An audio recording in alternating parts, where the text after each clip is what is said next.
मित्रों, किसी भी प्रबोधन वर्ग में समारोह में बोलना बड़ा कठिन होता है, क्योंकि प्रबोधन वर्ग में हिस्सा लेने वाले सभी लोग थके हुए होते हैं, सैचुरेटेड होते हैं और ग्रास्पिंग बहुत नीचे से नीचे स्तर पर होता है। मेरा आप लोगों से अनुरोध है कि मेरी बात को कृपया कुछ समय आपके ध्यान का कंसंट्रेट कर कर सुनिएगा, इतना सबसे पहले मैं अनुरोध करना चाहता हूं। मंच पर श्रीमान मुख्यमंत्री जी बैठे हैं, डेप्यूटी सीएम विजय शर्मा जी बैठे हैं, विपक्ष के नेता डॉक्टर चरणदास महंत जी बैठे हैं, ब्रुजमोहन जी बैठे हैं, सचिव दिनेश शर्मा जी बैठे हैं। स्पीकर साहब नहीं आ पाए क्योंकि थोड़ा कमर में दर्द है, वो चलने फिरने में थोड़ी दिक्कत है। मगर जब स्पीकर साहब का और मुख्यमंत्री जी का फोन आया तब मैंने कहा विषय मेरे लिए सरल देना, और सबसे कठिन विषय उन्होंने मुझे पकड़ा दिया है। राजनीति में विशेषकर जो चुने हुए प्रतिनिधि होते हैं उनको प्रभावी तरीके से काम कैसे करना वो बताना सबसे कठिन है, क्योंकि यहां इतना आत्मविश्वास होता है तभी तो चुनकर आते हैं जो मानते हैं मैं तो स्वयं ही प्रभावी तरीके से काम करता हूं, आप भला क्या सिखा देंगे। तो राजनीति में, राजनीतिक क्षेत्र में विधायकों को प्रभावी तरीके से काम कैसे करना वो बताना बड़ा कठिन है। मगर मुख्यमंत्री जी ने और स्पीकर साहब ने मुझे कहा है तो मैं प्रयास जरूर करूंगा। मेरा एक लंबा अनुभव रहा है चुने हुए प्रतिनिधि का। मैं 5 टर्म विधायक रहा, 1 टर्म राज्यसभा का सदस्य रहा और 1 टर्म लोकसभा की भी अब समाप्त होने के कगार पर है। तो देश के सभी सदनों के अंदर, चाहे विधानमंडल हो, चाहे राज्यसभा हो, चाहे लोकसभा हो, काम करने का मुझे अनुभव भी मिला है। और मेरे पार्टी के संगठन में भी बूथ के अध्यक्ष से लेकर राष्ट्रीय अध्यक्ष तक सभी पदों पर मैंने कमोबेश काम किया है। चाहे संगठन का काम करिए, चाहे चुने हुए प्रतिनिधि का, जनता से संपर्क जरूर आता है। और जब चुने हुए प्रतिनिधि और संगठन दोनों का काम करते हैं तो जनता की अपेक्षाएं और हमारी कठिनाइयां दोनों का अनुभव आता है। मित्रों, आज सबसे पहले तो मैं विधानसभा अध्यक्ष जी को बहुत बहुत बधाई देना चाहता हूं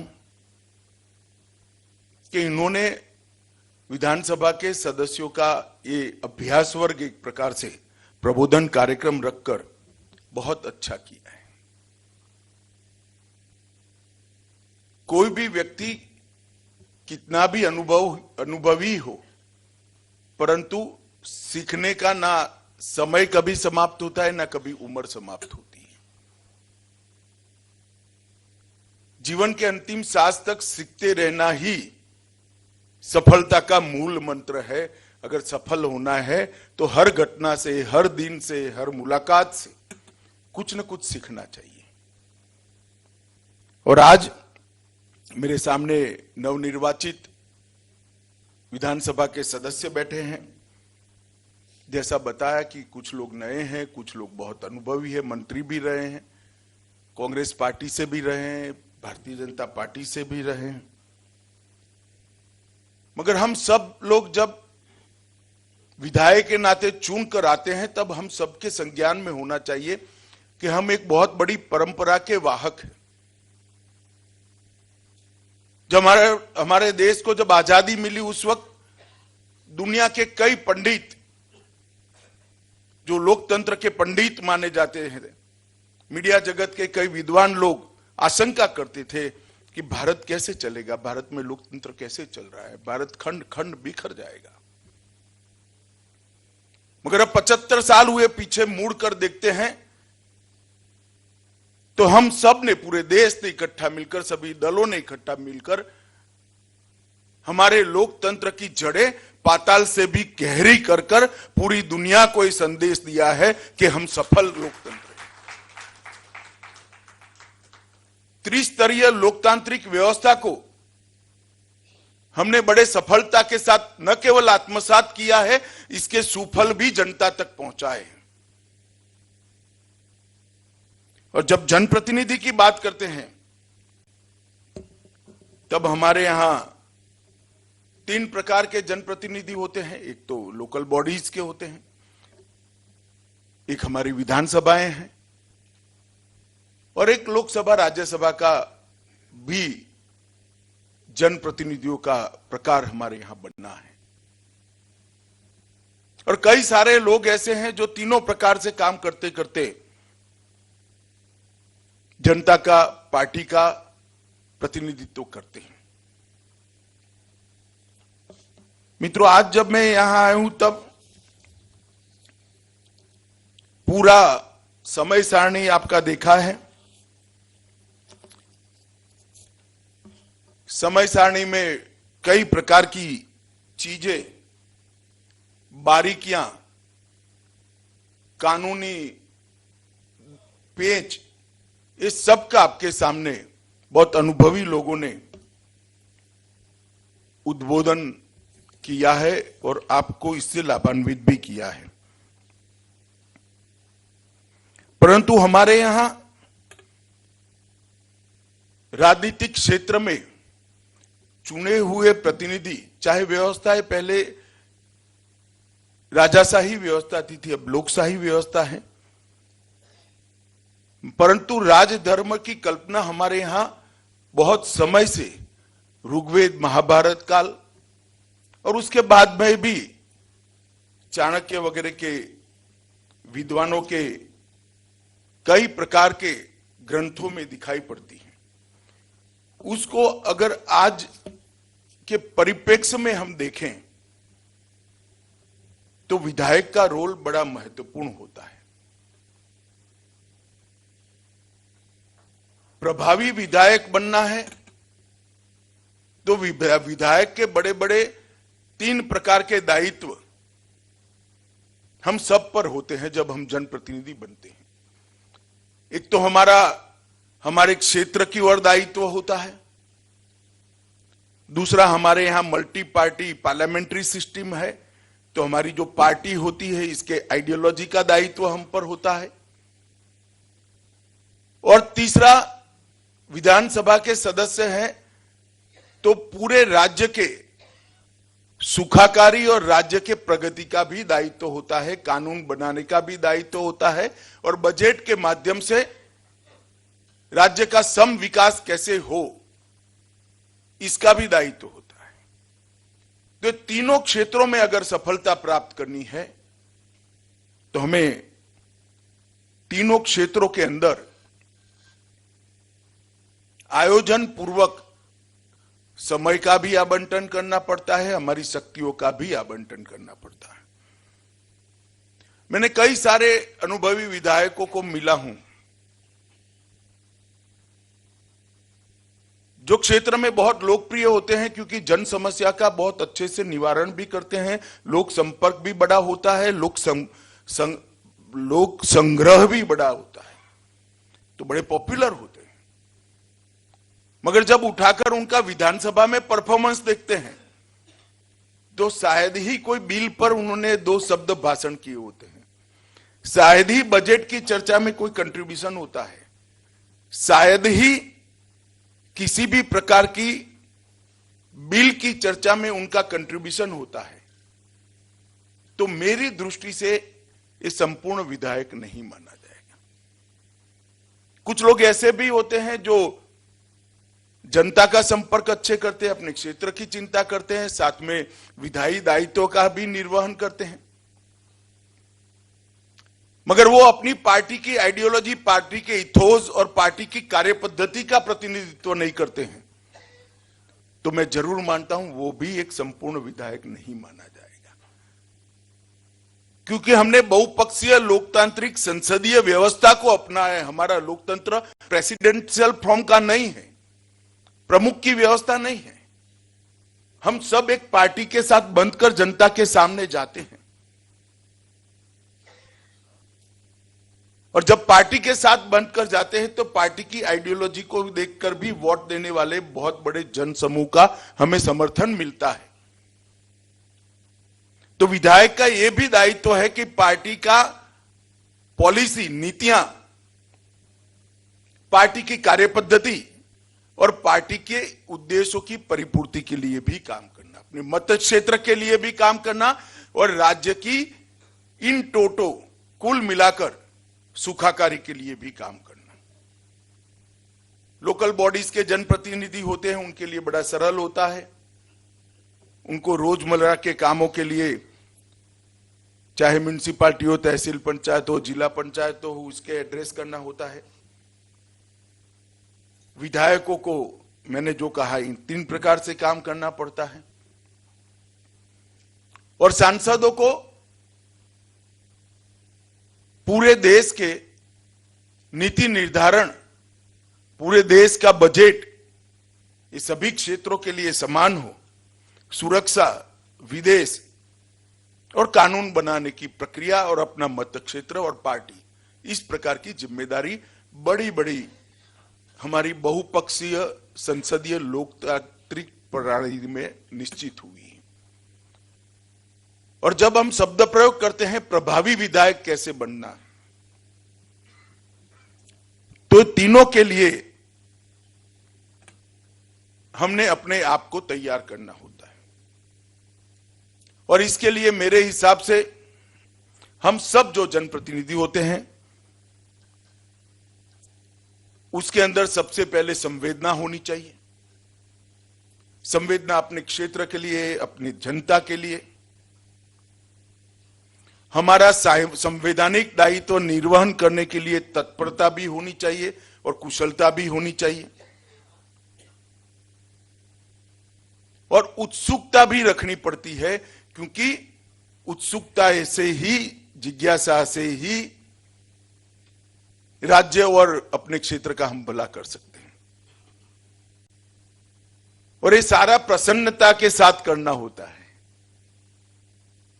हम सभी को, मैं भी इसमें आ जाता हूं, हमें किसी ने इनविटेशन नहीं भेजा है कि भाई आइए और छत्तीसगढ़ के एक क्षेत्र का उद्धार करिए या छत्तीसगढ़ राज्य का उद्धार करिए। हम सब अपने आप छत्तीसगढ़ और देश की सेवा करने के लिए आगे आए हैं। जब आगे आए हैं तो कठिनाइयां भी आएगी, समस्या भी आएगी, तो सदैव प्रसन्न रहते हुए लोक संपर्क, लोक संग्रह, लोगों का संपर्क भी होना चाहिए। अपने क्षेत्र में लोक संग्रह का मतलब है सद प्रवृत्ति के लोगों का संगठित करना चाहिए, विधायी दायित्वों का निर्वहन करना चाहिए, और इसके साथ साथ पार्टी के उद्देश्य और नीतियों को भी जमीन पर उतारना चाहिए। इस सब में प्रसन्नता बहुत बड़ी चीज है, वरना धीरे धीरे धीरे जनता हमारा संपर्क करना ही छोड़ देती है।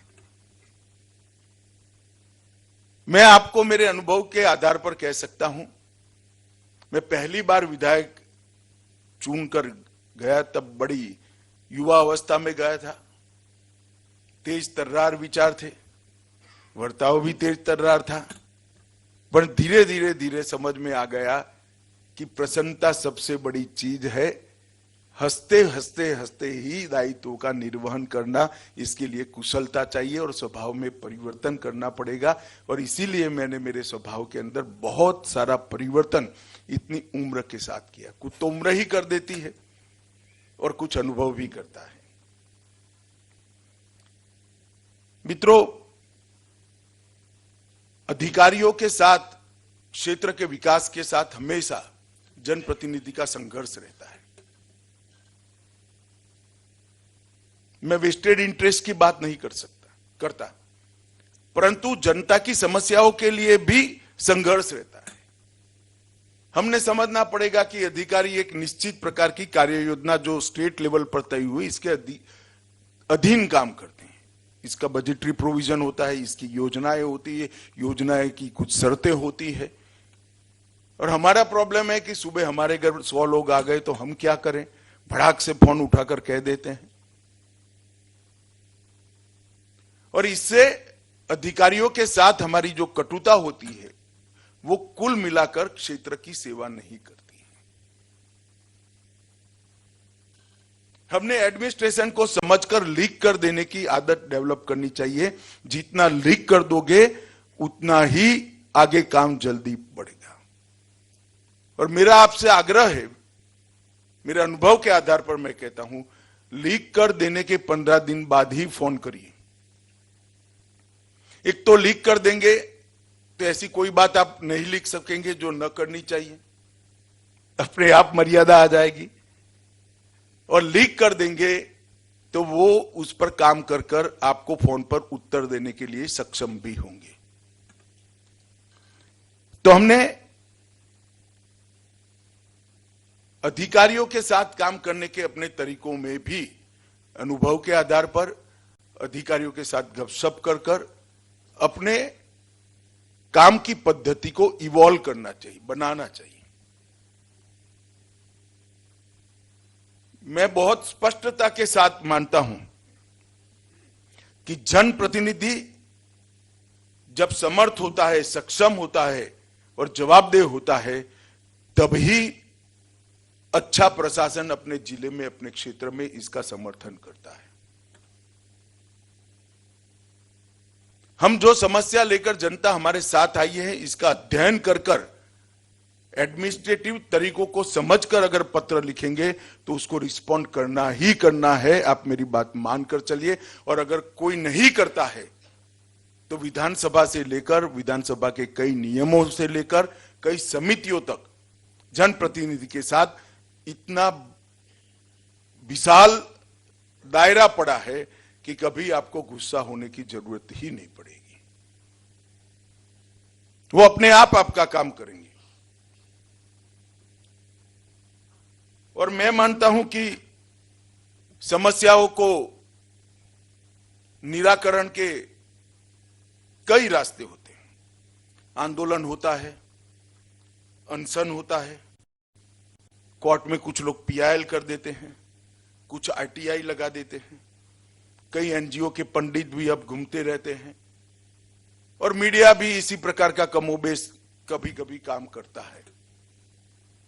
मुझे लगता है सभी में सबसे उचित रास्ता, सभी रास्ते आपके लिए खुले हैं, आप सब कुछ कर सकते हो, मगर अगर समस्या का समाधान करना है तो सबसे उचित रास्ता नियमों के अनुसार एक कॉन्क्रीट पत्र लिखकर प्रशासन को देना और जिम्मेदारी तय करना, ये सबसे उचित रास्ता होता है।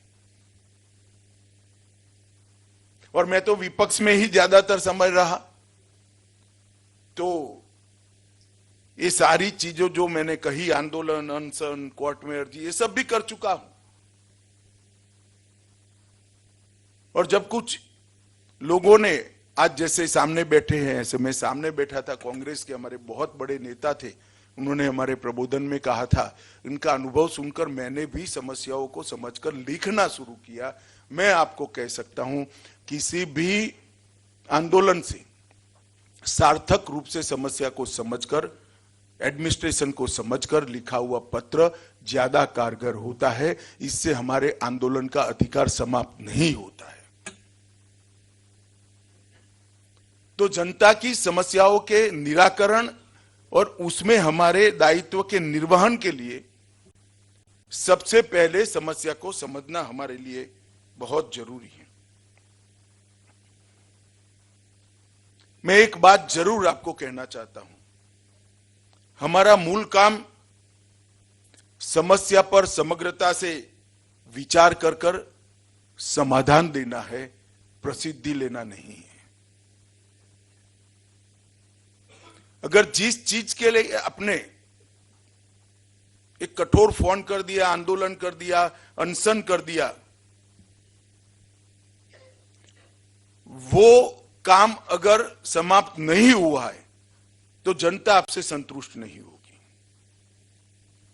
अगर समस्या का समाधान सोचकर, सरकार की व्यवस्था को समझकर आपने पत्र लिखा और फॉलोअप किया, ये काम समाप्त हो गया, तो आपका वोटर और आपकी जनता आपसे जरूर निश्चित रूप से खुश भी होगी और समस्या का समाधान भी निकलेगा।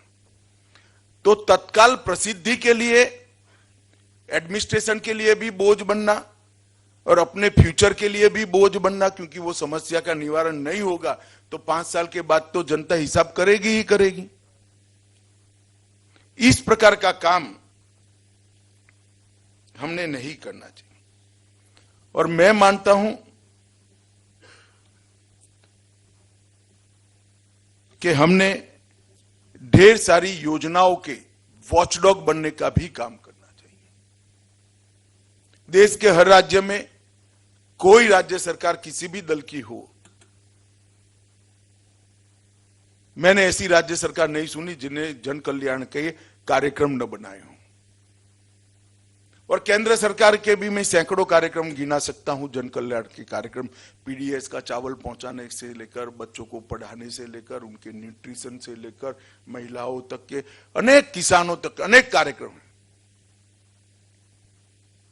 हमने जिले की बैठक में तरीके से हमारे यहां कितना सैचुरेशन हुआ,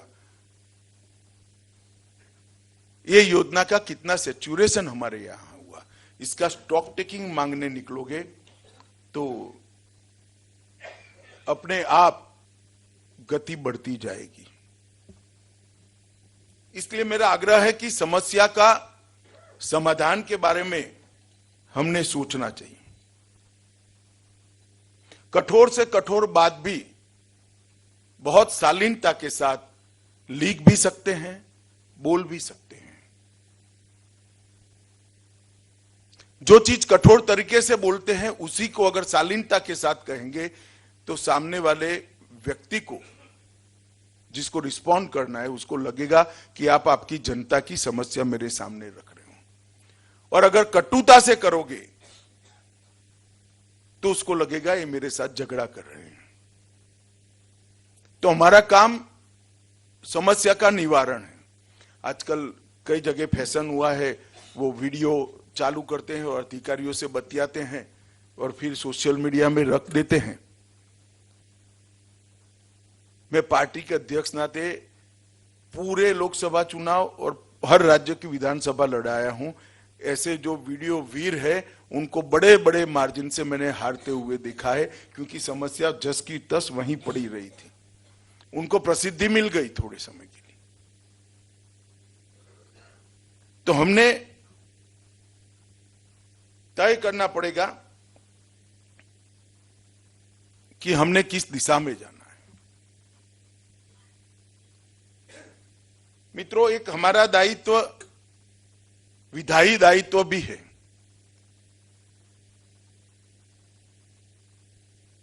जैसा मैंने कहा, मैं तीनों सदनों में रहा हूं, सैकड़ों बिल पारित होते थे तब मैं बैठा हूं, कई बिलों को मैंने पायलट भी किया है। बहुत कम लोग बिल के परिणाम और बिल के उद्देश्यों का स्टडी करते हैं। विधायकों का दायित्व है, इस पर हमारी पार्टी ने हमें बोलने के लिए कहा है या नहीं कहा है। हम किसी भी कानून को, किसी भी बिल को और बजट को एक जागरूक विधायक के नाते समझे, उसके उद्देश्यों को समझे, हमारे क्षेत्र और पार्टी के आइडियोलॉजी के साथ इसका कितना मेल खाता है इसका स्टडी करें और सटीक तरीके से ये चीजों को हमने विधानसभा के अंदर बोलने का आग्रह रखना चाहिए। मैं भी राजनीतिक क्षेत्र में ही काम करता हूं, मैंने कई बिल पायलट करे हैं, मगर मैं आपको विश्वास से कह सकता हूं, मेरे शुरुआती दिन जाने दीजिए, मैं आपको जो समझाने आया हूं मैं समझ गया, उसके बाद की बात करता हूं। मेरा पार्लियामेंट में हर विषय का भाषण, हर बिल का भाषण मेरिट्स पर था, विषय पर था और राजनीतिक भी था।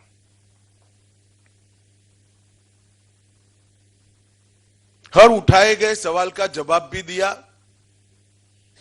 और चलते चलते उसी प्रक्रिया को विकृत करे बगैर पॉलिटिकल स्कोर भी किया। तो हमारी एक कुशलता होनी चाहिए कि विधायी काम के अंदर हम कैसे स्टडी करें। मैं एक छोटा सा उदाहरण आपको देना चाहता हूं। राम नायक जी भारतीय जनता पार्टी के बड़े नेता रहे और केंद्रीय मंत्री भी रहे, राज्यपाल भी रहे और लंबे समय तक एक ही क्षेत्र से चुनकर आते थे। लोकसभा के नियमों का उपयोग कर उन्होंने एक मसला उठाया कि भाई हम जन गण मन गाते हैं तो वंदे मातरम भी गाना चाहिए। वो तो 1-1.5 मिनट मिलती है, वहां बात समाप्त हो गई। परंतु अडवाणी जी ने उठकर इसका समर्थन किया और 1-2 सांसदों ने समर्थन किया। 1 घंटे की चर्चा हुई और अंत में आज लोकसभा में जनगण मन और वंदे मातरम दोनों गाया जाता है। एक सदस्य का कंट्रीब्यूशन सिस्टम को सुधारने के लिए भी होना चाहिए और मैं मानता हूं कि हमारा दायित्व है। किसी भी सरकार और विपक्ष में बैठे हुए किसी की दल और जनता, इसके बीच में कड़ी विधायक होता है। विपक्ष में है तो सरकार की नकारात्मक बातों को, नेगेटिव बातों को और अच्छी योजनाओं के इंप्लीमेंटेशन के काम को जनता के बीच में पहुंचाना होता है। और अगर पक्ष के विधायक है, सत्ता पक्ष के विधायक है, तो सरकार की योजनाओं के इंप्लीमेंटेशन की कड़ी बनना चाहिए और उनके सुझावों को लेकर और योजना बनाने में सरकार की मदद करनी चाहिए। ये 2 वे सिस्टम जो है वो ही परफेक्ट एडमिनिस्ट्रेशन का निर्माण करती है। मानो आज 30 स्कीम बनी है मगर अभी भी कुछ छूटा होगा, हम इसको ढूंढ कर लाए, फोरम में उठाए, प्रसिद्धि का मुंह रखे बगैर, तो निश्चित रूप से हमारे मन को संतोष होगा कि मेरे पत्र से एक अच्छी स्कीम बनी और इसने पूरे छत्तीसगढ़ के गरीबों का, पूरे छत्तीसगढ़ की महिलाओं का, आदिवासियों का, पिछड़ों का कल्याण करा। और विपक्ष के विधायक है तो सरकार की आलस को, सरकारी अधिकारियों की आलस को, गैर जिम्मेदारियों को उजागर करते हुए स्कीम का तो इंप्लीमेंटेशन कराना चाहिए। एक बात हमेशा याद रखना, स्कीम किसी भी सरकार की नहीं होती है, जो उसके पास लेकर जाता है उसकी ही स्कीम होती है। यहां केंद्र सरकार में कांग्रेस की सरकार थी, मेरे क्षेत्र के अंदर कुछ गरीबों को आवास मिला था। उस वक्त प्रधानमंत्री आवास योजना नहीं थी, इंदिरा आवास योजना थी। नाम इंदिरा जी का था, कांग्रेस पार्टी की सरकार की थी, मगर मैं विधायक के नाते एक्टिव रहता था तो लोग सब कहते थे कि हमारे विधायक ने हमें आवास दिला दिया। विपक्ष के विधायकों को भी सरकार की योजनाओं को जनता के पास पहुंचाने के लिए परिश्रम भी करना चाहिए और अपने पार्टी का तंत्र भी बनाना चाहिए, और सत्ता पक्ष वालों ने तो करना ही करना चाहिए। तो जनता और सरकार के बीच की कड़ी का जो भूमिका है और वहां से समस्याओं की जानकारी को नीतियों में तब्दील कर सरकार में बैठे हुए व्यक्तियों को सुझाव देने का हमारा जो दायित्व है, इसका भी हमने अच्छे से निर्वहन करना चाहिए। पूरा समय विधानसभा में बैठने की आदत वाले बहुत कम जनप्रतिनिधि मैंने देखे हैं। कोई मंत्री है और चैम्बर में बैठा होगा, कोई काम करता होगा, तो वो विधानसभा बिल्डिंग में है, यही माना जाएगा। परंतु जो विधायक है, जो सांसद है, वो लंच समय में घर में जाएंगे और समाप्त होने के वक्त आकर चले जाएंगे या बिल में हाथ खड़ा करने के लिए आएंगे, तो आप ढेर सारी जानकारियों को गंवा देते हो। क्योंकि सदन में जो चर्चा होती है, चाहे राजनीतिक रूप की चर्चा हो, परंतु वो पूरे प्रदेश की होती है। उसी तरह से प्रश्नोत्तरी का जो समय है, इसका भी बड़े तरीके से हमने उपयोग करना चाहिए। संकल्प होते हैं, इसका भी अपने क्षेत्र की समस्याओं के निर्वहन के लिए उपयोग कर सकते हैं। सत्ताधारी पार्टी को एक प्रकार से जनता के सामने सच्चा चेहरा लाने के लिए उपयोग कर सकते हैं, और सत्ताधारी पक्ष के विधायक है तो उसका उपयोग सरकार की सिद्धियों को लोगों तक पहुंचाने के लिए भी कर सकते हैं। 1 घंटे की चर्चा, संकल्प, विशेष बहस, 0 ओवर, ये सारे नियम सार्थक जनप्रतिनिधि के नाते आपको सिद्ध कर देंगे। मेरा तो सभी नए विधायकों को आग्रह है कि आपकी टर्म के 2.5 साल होने के पहले विधानसभा के नियमों के नियम में एक भी नियम ऐसा नहीं होना चाहिए जिसका उपयोग आपने न किया हो। अपने व्हीप के साथ चर्चा करिए, स्पीकर साहब का भी समय मांग सकते हैं, विधानसभा सचिव और लेजिस्लेटिव सेक्रेटरी का भी समय मांग सकते हैं। प्राइवेट मेंबर बिल भी ढेर सारी समस्याओं का समाधान का रास्ता होता है।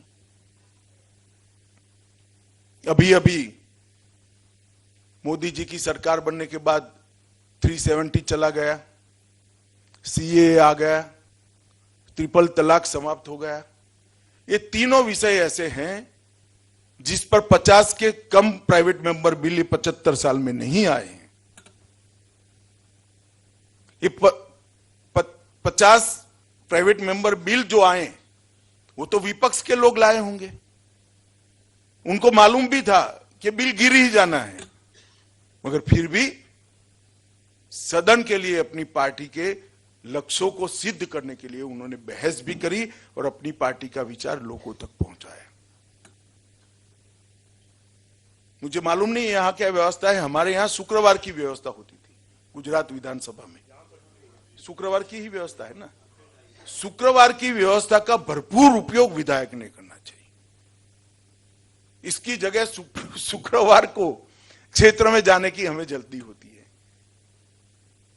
अगर बहुत महत्वपूर्ण काम है, कार्यक्रम करना है, तो सोमवार को सिलेक्ट करिए, शुक्रवार को मत छोड़िएगा, ये आपका अधिकार है। ये विधायकों का दिन होता है, सदस्यों का दिन होता है।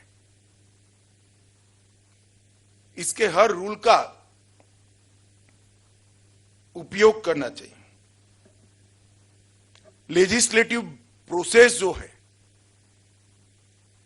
कानूनों की भाषा और कानूनों की प्रक्रिया, इसका जब तक आप स्टडी नहीं करोगे,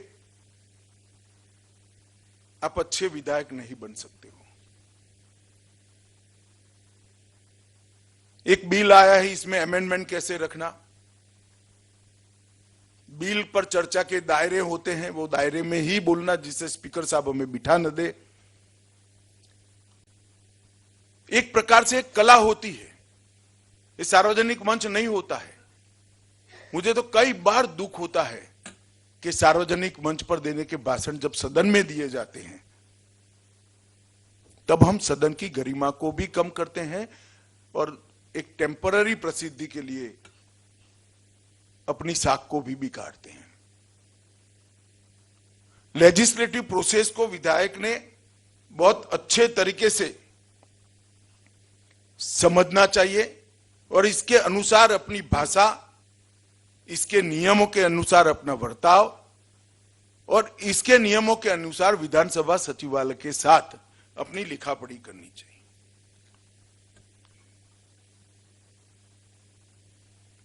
और कुछ अच्छे बिल प्राइवेट मेंबर के नाते लाने चाहिए जो शायद 1 या 2 दशक के बाद कानून बन पाएंगे। जैसा मैंने कहा कि तीनों कानूनों में कई सारे लोगों ने प्राइवेट मेंबर बिल बनाया। अभी अभी हमने 3 क्रिमिनल जस्टिस सिस्टम के तीनों कानूनों में आमूलचूल परिवर्तन किया है। इसमें एक चीज है फॉरेंसिक। हमारे यहां गुजरात में सबसे पहले फॉरेंसिक साइंस यूनिवर्सिटी बनी थी, परंतु फॉरेंसिक साइंस यूनिवर्सिटी के जरूरियात पर भारतीय जनता पार्टी जब विपक्ष में थी तब 4 मेंबरों ने प्राइवेट मेंबर बिल रखा था, डिस्कशन भी हुआ था, हालांकि निरस्त हो गया, गिर गया, परंतु डिस्कशन हुआ था। आपके विचार जब आप रखेंगे तो कभी न कभी वो ये अच्छे कानून का रूप लेंगे, इसका हमें संज्ञान होना चाहिए। मित्रों, क्षेत्र के अंदर अगर नेता बनना है और क्षेत्र के माध्यम से प्रदेश के नेता बनना है और प्रदेश के माध्यम से देश की राजनीति में आना है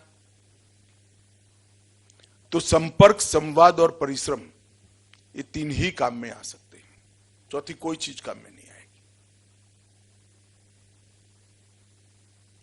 संपर्क, संवाद और परिश्रम ही आपको जन सेवक से जन नायक बना सकते हैं।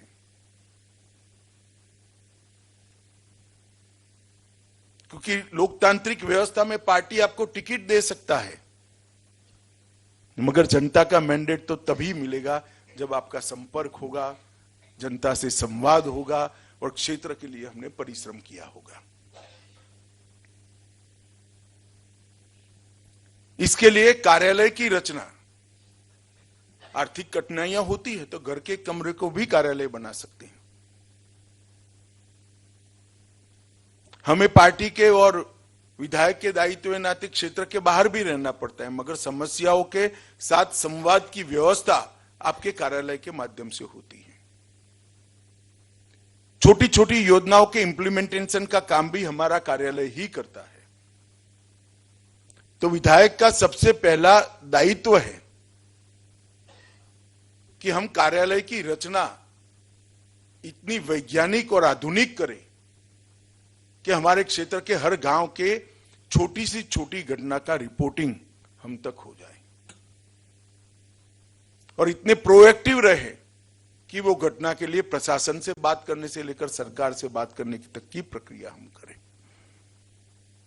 जो पुराने समय के विधायक है, मैं भी बना तब सोशल मीडिया वगैरह इतना नहीं था, उस वक्त तो बहुत कठिनाइयां होती थी, एसटीडी फोन भी नहीं हुआ करते थे। अब तो बहुत सारी सुविधाएं हो गई हैं। अब थोड़ा कुछ करेंगे तो व्यवस्था बन जाएगी। एक मैंने सफल प्रयोग किया था, मैं आप लोगों के सामने मेरा अनुभव रखना चाहता हूं। मैंने मेरे मत क्षेत्र के अंदर जब विधायक था तब 1 सप्ताह बुजुर्गों के लिए रखा था। एक ही दिन होता था 1 सप्ताह में, मगर उस वक्त मेरे क्षेत्र के सभी बुजुर्गों का संपर्क का कोई ना कोई सर्व से कार्यक्रम बनाकर मैं प्रयास करता था, हर बार अलग अलग जगह। 1 सप्ताह मेरे क्षेत्र में जो पत्रकार और साहित्यकार हैं उनके साथ मैं बात करता था। 1 सप्ताह सारे चिकित्सक और शिक्षकों के से बात करता था। 1 सप्ताह युवाओं के साथ बात करता था। 1 सप्ताह माता बहनों के साथ बात करता था और 1 सप्ताह सामाजिक और सांस्कृतिक समस्याओं के निवारण के लिए मैं प्रयास करता था और 1 सप्ताह वंचितों के साथ बात करने का होता था। ये सारे लिंब है, ये सारे स्तंभ है आपके विधानसभा क्षेत्र के। मेरे कार्यालय में मैंने एक मुलाकात पर आने वाले लोगों को लिए रजिस्टर बनाया था। उसका जब किसी युवा मोर्चे के कार्यकर्ता ने एनालिसिस कर बताया तो उसने कहा एक ही बार आए ऐसे सिर्फ 8% लोग हैं, बाकी तो आपके कार्यकर्ता ही रोज रोज आते हैं। हम उसको जनता समझते हैं, ये जनता नहीं होती है। ओपिनियन मेकर शिक्षक भी होता है, महिलाएं भी होती है, युवा भी होते हैं, साहित्यकार भी होती है, पत्रकार भी होते हैं, और जो वंचित जो बेनिफिशियरी है वो भी होते हैं। कई बार हमें लगता है कि हम बहुत काम कर रहे हैं, परंतु संपर्क साथ अर्थ में होता ही नहीं। और मेरा अनुभव मैं बताता हूं, मैं भी कई गांवों में गया हूं विधायक नाते। तो क्या होता है, सरपंच के घर पर जाते हैं, माला बाला डाल देते हैं, अच्छा नाश्ता कराते हैं, अच्छी अच्छी बातें करते हैं, आपकी प्रशंसा करते हैं, और 10 लोगों को मिलकर हम निकल जाते हैं। शायद गांव में सबको मालूम भी नहीं पड़ता है कि हम गए थे। अगर हमने सप्ताह में एक दिन, मेरा 5 महीने का कार्यक्रम होता था, ये सारे सप्ताह बांटता था मैं 5 महीने में, बाकी पार्टी के दायित्व में लगता, मगर एक दिन शिक्षकों के साथ अलग अलग क्षेत्र में संवाद जरूर करता था, एक दिन पत्रकारों और साहित्यकारों का। इस प्रकार से समाज के अलग अलग वर्गों के साथ जब जनसंवाद होता है, संपर्क होता है, तभी क्षेत्र का आपके पास पूरा ब्यौरा भी मिलता है और समस्याओं की जानकारी भी मिलती है। जनता हमारे लिए क्या सोचती है, हमारे कार्यकर्ता हमें नहीं बता सकते। जनता हमारे लिए क्या सोचती है, वो जनता ही बता सकती है। तो जनसंपर्क की कला भी हमने सीखनी चाहिए। और जैसा पहले मैंने कहा, जनसंपर्क और जन संग्रह, लोक संपर्क और लोक संग्रह। हमारे क्षेत्र में अच्छे शिक्षक, अच्छे डॉक्टर, अच्छे पत्रकार, अच्छे दलित समाज के युवा नेता, सामाजिक नेता, अच्छे ओबीसी के समस्याओं का जानकार व्यक्ति, महिलाओं के लिए एक्टिवली काम करने वाली बहनें, ये सद प्रवृत्ति जितनी भी चलती है, इसका संगठन करने का दायित्व तो आपका है। अगर ये एक बार आपके साथ जुड़ गए तो आप कभी चुनाव नहीं हार सकते।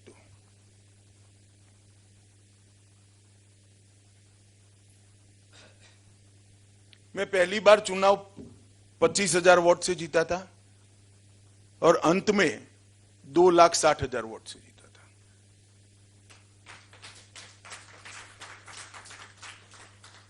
मैं पहली बार लोकसभा का सदस्य बना, श्री अडवाणी जी की सीट पर मैं लड़ा।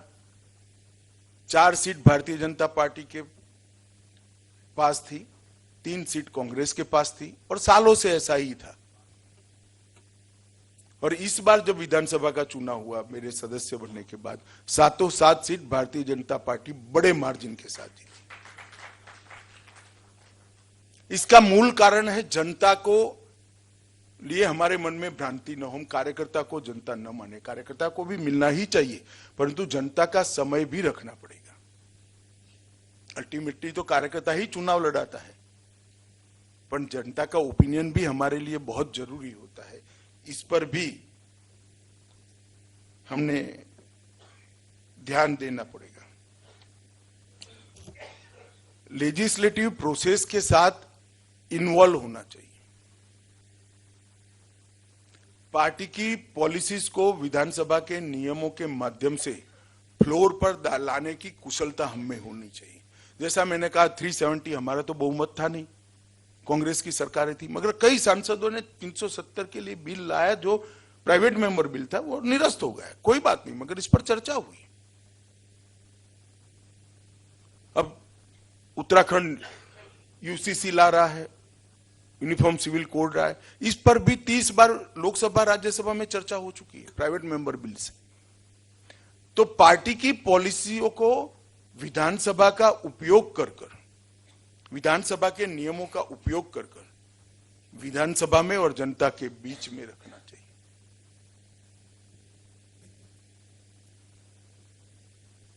मीडिया बैठा है, फिर भी मैं कह ही सकता हूं, मुझे इसमें कोई संकोच नहीं है। मैं अगर छत्तीसगढ़ विधानसभा का विधायक होता तो राम मंदिर पर जरूर प्रस्ताव विधानसभा में लेकर आता, अभिनंदन का। इस प्रकार से प्रस्ताव की जो धारा है, उस नियम का उपयोग कर आप आपकी आइडियोलॉजी को और पार्टी की अचीवमेंट्स को भी लोगों के बीच में रख सकते हैं। इसका भी डिटेल स्टडी होना चाहिए। यहां पर भी होगा। हमारी विधानसभा में तो लेजिस्लेटिव और विधानसभा के सचिवालय में विधायकों को मदद करने के लिए टेबल होते हैं, जो आपको प्रश्न भी ड्राफ्ट कर देते हैं, प्रस्ताव भी ड्राफ्ट करते हैं, बिल भी ड्राफ्ट कर देते हैं। आपको सिर्फ विषय लेकर जाना होता है, पूरी व्यवस्था होती है। और मित्रों, सबसे बड़ी बात मैं आज एक कहना चाहता हूं, कभी भी बूथ का परिणाम देखकर विस्तार के अंदर, क्षेत्र के अंदर विकास मत करना। इससे बड़ा पाप नहीं हो सकता और इससे बड़ा राजनीतिक नुकसान भी आपका कभी नहीं होगा। बहुत बड़ा नुकसान करोगे अगर ऐसा। जिस बूथ के अंदर से मुझे मत नहीं मिले हैं, वोट नहीं मिले हैं, इसके लिए मैं स्टेप मदर एटीट्यूड रखता हूं, तो वो बूथ से मैं कभी जीत नहीं सकता। जब चुनाव लड़ते हैं तब एक पार्टी के प्रत्याशी होते हैं, चुनाव जीतते हैं तो पूरे क्षेत्र का हम विधायक बनते हैं। पूरा क्षेत्र की समस्या आपकी है, हर जनता की समस्या आपकी है। और अगर इस ऊंचाई के साथ हम विधायक की जिम्मेदारियों का निर्वहन नहीं करते हैं, तो मुझे लगता है कि हम सफल विधायक नहीं बन सकते। तो अंत में मैं इतना ही कहना चाहता हूं कि हमारे 3 प्रकार के दायित्व होते हैं। एक मत क्षेत्र के प्रति हमारा दायित्व होता है, एक हमारी पार्टी की आइडियोलॉजी और पार्टी के कार्यक्रमों के प्रति दायित्व होता है, और तीसरा राज्य की इन जनरल सुखाकारी के लिए, क्योंकि हम राज्य विधानसभा के सदस्य हैं, राज्य के लिए बनने वाले कानून के लिए भी हमारा दायित्व होता है। और सबसे महत्वपूर्ण चौथा, फिर से चुनाव जीतकर आना भी हमारा दायित्व होता है, क्योंकि हमें पार्टी ने टिकट दिया होता है। तो ये चारों चीजों को ध्यान में रखकर मेरे अनुभव के आधार पर कुछ चीजें मुझे कहने जैसी लगी, मैंने आपके सामने रखने का प्रस्ताव किया है, रखा है। और मैं मानता हूं ये तो बेस लाइन है, इसके आधार पर हर क्षेत्र की अलग अलग प्रकार की काम की पद्धति डेवलप करनी पड़ती है, परंतु इस बेस लाइन पर अगर डेवलप करेंगे तो इसकी दिशा सही होगी, ऐसा मेरे अनुभव के आधार पर मुझे लगता है। मित्रों, आज मैं प्रभु श्री राम के नैनीहाल में हूं, और जब राम को वनवास मिला तब अद्भुत भक्ति की घटना भी यहां घटी थी। सबरी मां ने उनको झूठे बेर खिलाए थे। मैं छत्तीसगढ़ में हूं। कल ही रामलला 550 साल के बाद अपने घर में विराजमान होने वाले हैं। सभी छत्तीसगढ़ वासियों को मैं हृदय से शुभकामनाएं और बधाई देना चाहता हूं। आप सभी ने मुझे यहां बुलाया, मेरा सम्मान किया, इसलिए आप सभी का बहुत बहुत धन्यवाद। भारत माता की जय।